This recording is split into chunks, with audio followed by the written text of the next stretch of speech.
Books Worth Hearing, Roy Mills' The Soul's Remembrance, Earth is Not Our Home.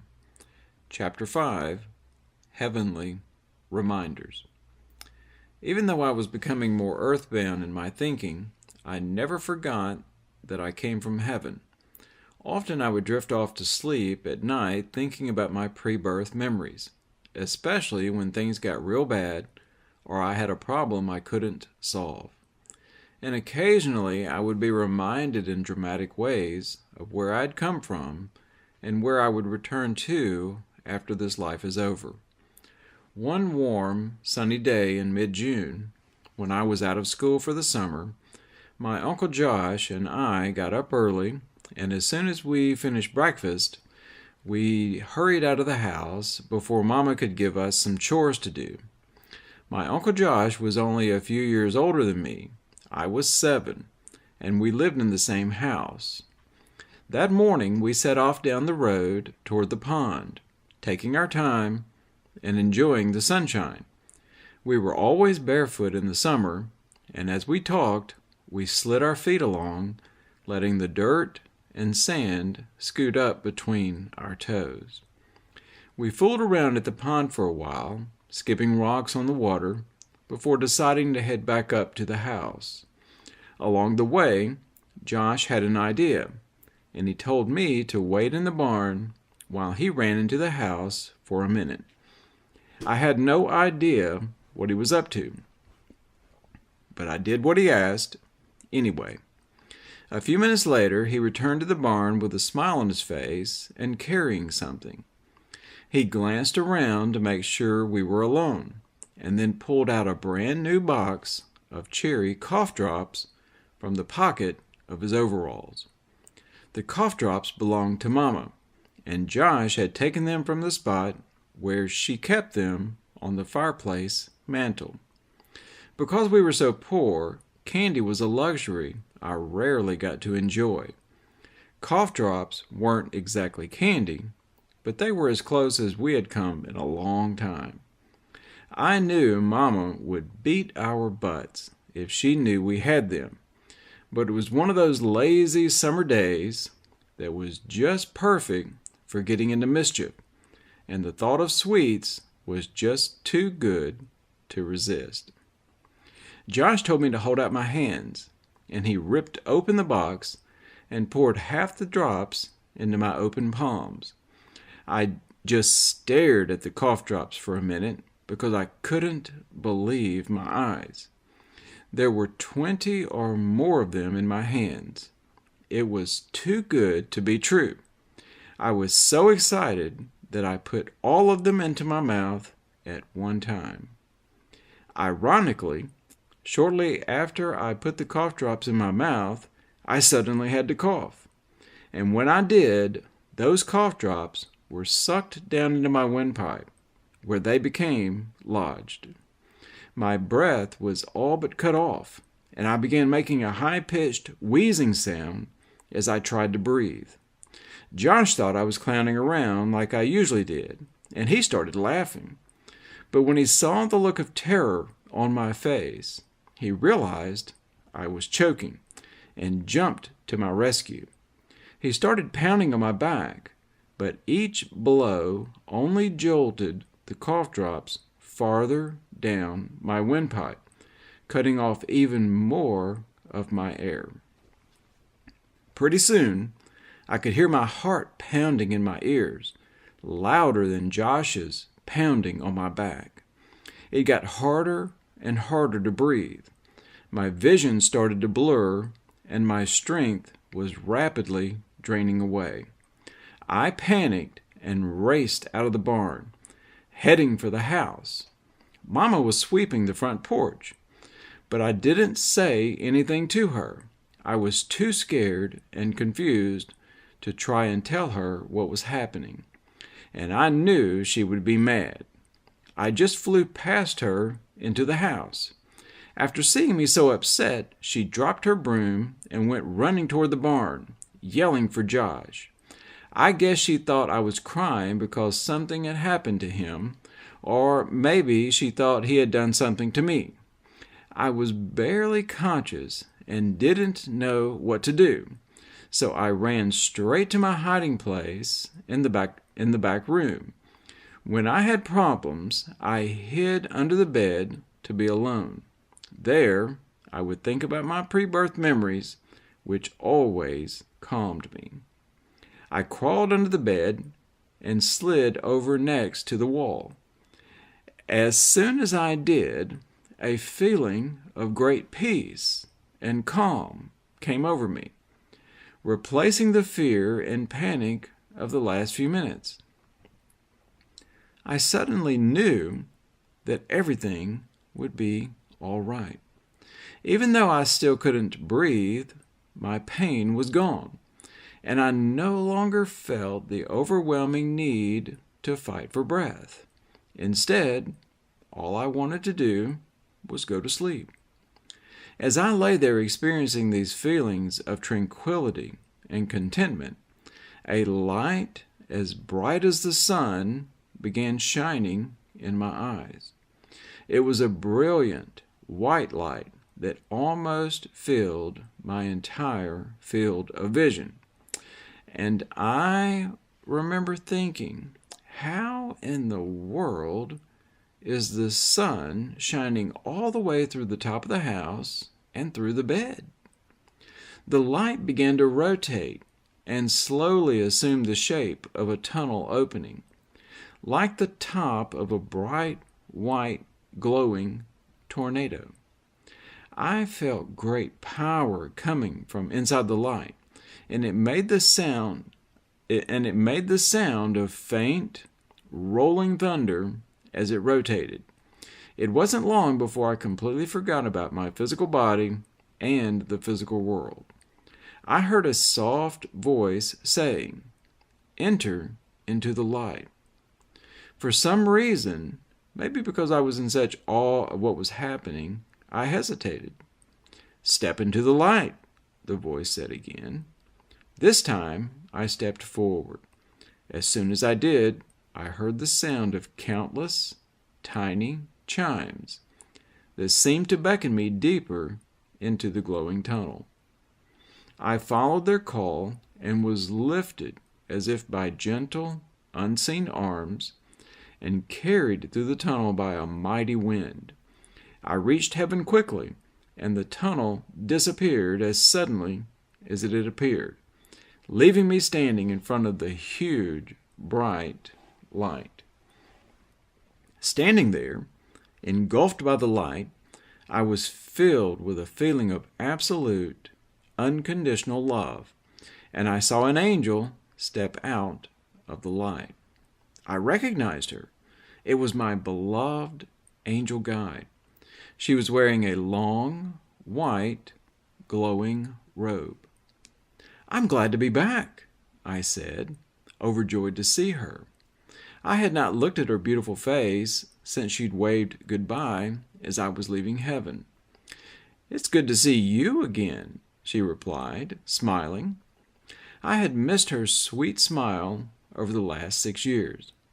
Though I had heard her voice several times since leaving heaven, this was the first chance I had gotten to see her again. My heart was overflowing with love and gratitude for her. "I love you," I said. "I love you too," she replied. Then I saw a look of concern in her eyes. But you have to return at once." "Why?" I asked, disappointed. "Because you have a lot to do before you come back." There were 2 other angels nearby, standing by a long, white table. They appeared to be looking at a scroll that had been unrolled on the table. I couldn't see what was written on it, but it must have had something to do with me, because they kept looking at the scroll and then at me. Before I could say anything to them, my angel guide spoke to me again. "Take my hand." I did so, gladly, and as soon as she touched my hand, knowledge so pure and clear of all there is to know filled my mind again, like it had before I was born on earth. I instantly recalled everything she was sharing with me. In that moment, life itself, which is so difficult to understand when we live on earth, was perfectly clear again. Next, she showed me what the rest of my life would be like after I returned to earth. My review of life went by very quickly, like a high-speed projection that showed me years of experience in only a few seconds. Again, I easily understood everything I saw. I no longer thought as a child, even though I was only 6 years old on earth. It was as if being in the Spirit had taken the earthly blinders from my eyes. When the preview of my upcoming life was finished, the angel smiled and said, "You will not remember what you just saw when you return to your body, but certain things will come back to you when the time is right." I would still have my pre-birth memories, though, and she reminded me not to tell anyone until I was given permission. Then one of the other angels came over to me and said, "You must return now." The next thing I remember was Mama, on her hands and knees, shaking me and looking greatly relieved when I opened my eyes. I was a bit overwhelmed when I realized I was back in my physical body, and I could breathe again because the cough drops that had been lodged in my windpipe had disappeared. Mama told me that she thought I was near death when she pulled me from under the bed. I never told her I actually had died and gone to heaven, because the angels said not to tell anyone until I was told to do so. Just 2 months later, on a summer morning in August, I was trying to sleep late, but wasn't having much luck. My daddy's old rooster was crowing his fool head off and kept waking me up. Mama used to say that rooster could crow so loud he could wake the dead. I knew it was going to be a good day, though, because I could hear the birds singing every time the rooster paused to take another breath. As I lay in bed, Mama came through the room on her way to sweep the front porch. "I want to wash those sheets today," she said, "so you better get up before I find you something to do." I didn't need to be told twice. It was too nice a day to spend doing chores. I put on my cut-off blue jeans, no shoes or shirt for me, grabbed a biscuit as I ran through the kitchen, and headed out the back door. After a few hours of running and playing and looking for rabbits, I got thirsty and came back to the house. I pumped some water and drank deeply. I was still trying to stay out of Mama's sight, so I went to one of my hideouts, a cool, sandy spot near a tree in the front yard, hidden from the house by a row of large hedges. I used to sit there for hours at a time and daydream. It was a pretty day with a few clouds overhead. As I played in the sand, I looked up into the western sky and saw one cloud that was much brighter than the others. I suddenly heard a voice which communicated telepathically to me. "Your eyes have been opened to see this. Look up here." I watched in astonishment as the clouds scrolled back, parting in the middle to reveal a huge, shining building floating in the sky. My eyes fixed upon the sight which was unfolding in the clouds. My heart began pounding in my chest, and each beat echoed throughout my entire body. I was filled with excitement and fear, a wild mixture of emotions that shot through me from head to toe like an uncontrollable electric current. I jumped to my feet, trying to decide if I should run and hide or call for help. I didn't know what to do. I just needed to do something. But as I continued looking into the sky, a feeling of great peace and joy came over me, and I was no longer frightened at all. The building's exterior was covered with layered shingles that looked like they were made of pure gold.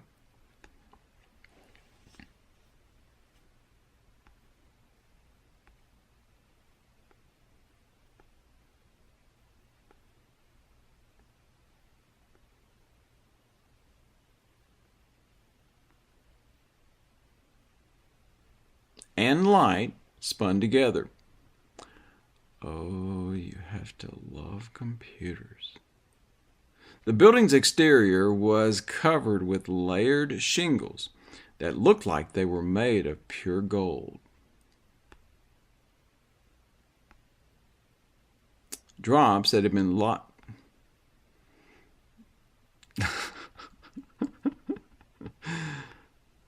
Oh, if this was a perfect world, we would be in heaven right now.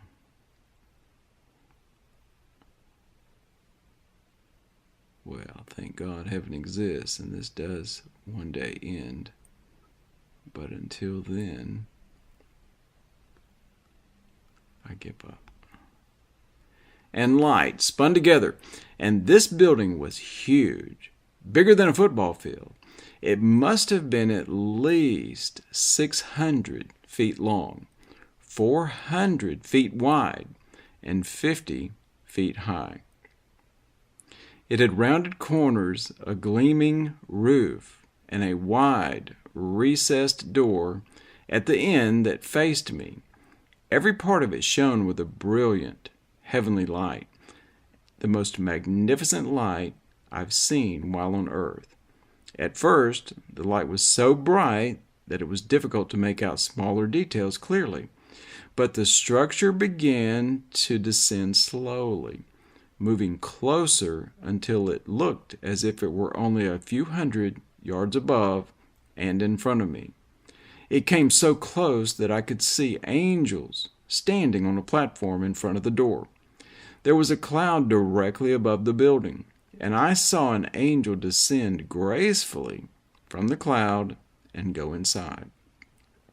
Then I saw two other heavenly messengers come through the door and descend into a cloud that drifted below it. I didn't see if they went all the way through the cloud and down to the ground, because my attention was drawn back to the building when it suddenly began to rotate. It turned very slowly until it had rotated completely around to the large door I had seen before. The whole process took several minutes. I just watched in awe the whole time. By this time, I recognized the building because I had been inside it before. It was the glorious exit building room, or holding room, my angel escort had taken me from when he brought me to earth to be born. After I understood what I was seeing, I wasn't surprised that the building glowed with the same brilliant light that I remembered seeing everywhere in heaven. Light is energy. It is God's love made visible. And because everything in heaven is filled with God's unconditional love, it also shines with His bright, pure light. Once the building had rotated back to its original position, my attention was drawn back to the set of double doors. They were open and very wide enough that I could see inside. There were quite a few angels there, and they appeared to be busy doing something. I became very excited and waved to them, and one of them actually waved back. A few of the others communicated with me telepathically, and the communications were so clear that I understood everything they said. Most of the things they told me that day had been removed from my memory, but I was so overjoyed at what they had to say that I wanted to fly up to them. If it had been possible, I would have done it in an instant. I can still remember the wonderful feelings of peace and intense joy I experienced in that moment. And I do remember one thing they told me. When I felt their unconditional love being poured out onto me, the angels sent me another telepathic message. Never forget that you are loved. Then, as I watched in total amazement, the building's glow intensified. It became brighter and brighter until all I could see was a gigantic orb of extremely bright, pure white light. The morning sun was in the east, and the building was in the west. but the light shining from the building was so brilliant that the trees near me actually cast their shadows in the opposite direction, toward the sun instead of away from it. It was the most intense light I've seen since coming to Earth. A few moments later, the clouds scrolled back together and the building was gone. I looked for it many times after that, but I didn't see it again until years later. I was in my early 20s then, and I have not seen it since. But the shining building is always in my mind, hovering among the clouds in the bright blue sky, a glorious reminder that heaven is never far away. Just as the word spoken by my angel guide during my near-death experience is a reminder in my heart, take my hand. Few people are fortunate enough to have such dramatic reminders, but God reminds all of us of who we are and where we are from in a multitude of ways. An unexpected kindness from a stranger, a special word or touch from a loved one, the laughter of a child, a coincidence that saves us from disaster, a breathtaking sunset in a beautiful sky, a whisper on the wind, or a sudden inspiration. The message is always there for us if we take the time to recognize it. On that summer morning, I looked and I saw. I listened and I heard. This is all God asks of any of us, that we see and hear and accept His unconditional love. Chapter 5, Heavenly Reminders, the end.